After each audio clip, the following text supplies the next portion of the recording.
Chapter 4 discusses two very different topics. Neither topic is very lengthy, so they're combined into one chapter.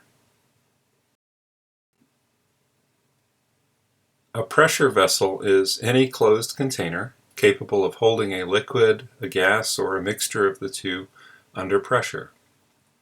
Examples include water pipes, soda cans, propane tanks, balloons, and steam boilers.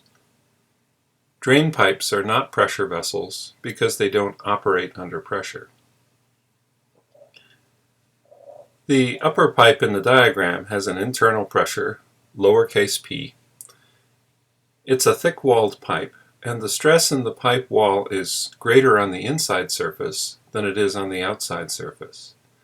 As a result, if a thick-walled pipe fails because the pressure is too high, it will start to crack on the inside surface. Once you see the crack, it's too late. In Chapter 4, we're going to focus on thin-walled pressure vessels, like the lower pipe in the diagram. The stress is pretty much the same on the inside and outside surfaces, which makes the math much simpler. There are different definitions of what we mean by thick or thin walls. The definition we'll use in this book is if the wall thickness is less than 1/10 of the inside radius, then it's thin-walled.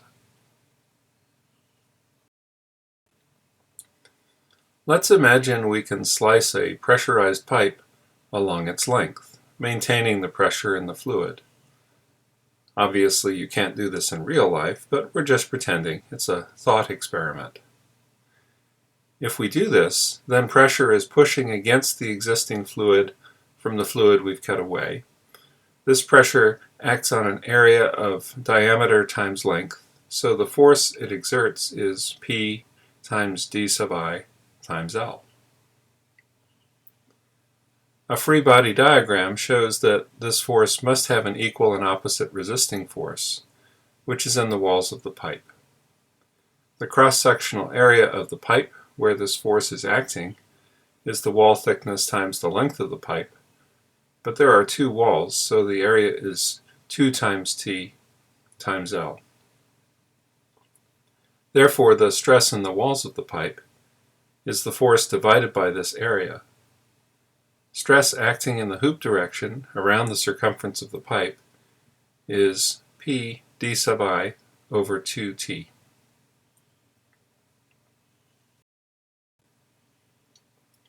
Let's consider a water main with an inside diameter of 12 inches, a wall thickness of ½ inch, and an internal pressure of 90 psi.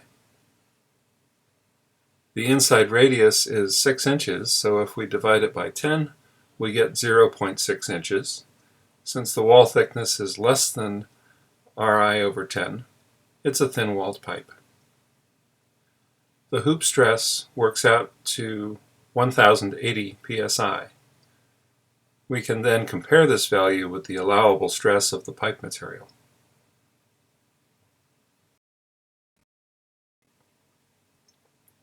The fluid doesn't really care what shape the cap takes. It can be flat, concave, or convex, and the longitudinal stress in the pipe will be the same. A flat cap will distort due to internal pressure, which is why aerosol cans don't have flat bottoms. They would rock on a shelf, which is not a good way to either store or sell aerosol cans. However, regardless of the shape of the cap, the longitudinal stress in the can portion is still the same.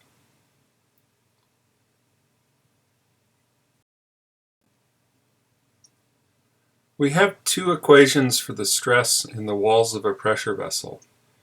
In the hoop direction, stress is twice the longitudinal stress.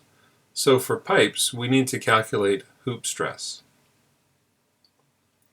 You can think of a spherical, ball-shaped pressure vessel as two hemispheres welded together.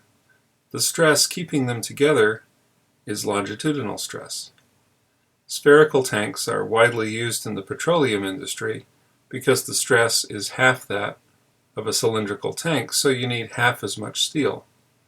However, they're more expensive to fabricate.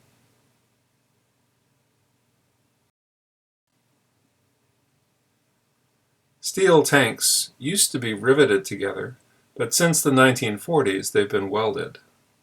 The ASME boiler code recommends using an allowable stress that is 1/4 of the tensile strength, or 2/3 of the yield strength, whichever number is smaller.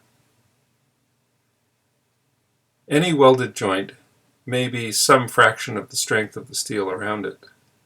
We accommodate this reduction of strength by using a weld efficiency value.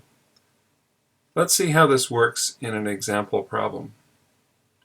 A spherical tank containing 160 psi of pressure has a 10-foot inside diameter. It's made of A36 steel, and the weld efficiency is 80%. We want to know how thick to make the walls. First, figure out the allowable stress. The smallest value is 14.5 kSa, so that's what we will use. Next, since this is a spherical tank, we use the longitudinal stress equation, and we multiply stress by weld efficiency. Solve for t, and we get 0.15 inches.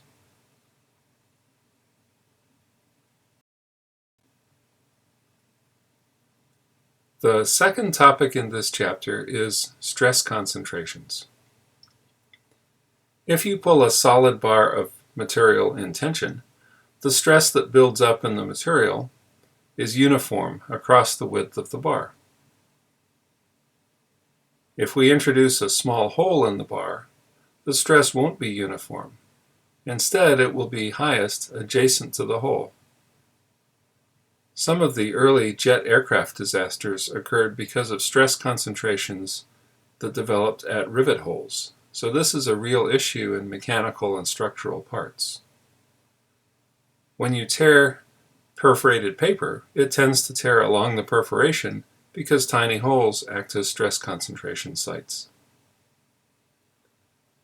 We can modify our usual stress equation by introducing the stress concentration factor K. There isn't an equation for calculating K. Instead, we look it up on a graph.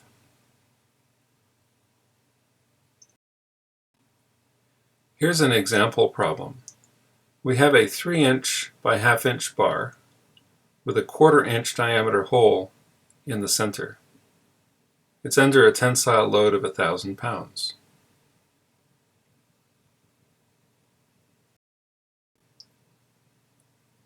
First, we calculate d over h gross.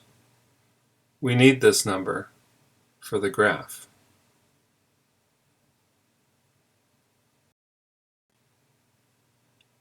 The red line starts at d over h gross equals 0.083. It goes up to the curve, then across to the vertical axis to find that k is approximately 2.68.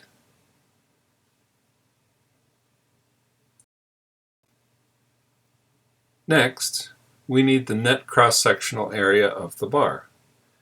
This is the actual solid material remaining after we drill the hole.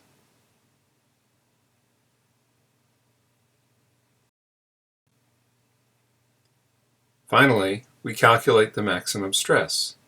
It works out to 1,950 psi. This graph is in the book, along with another graph for fillets and grooves.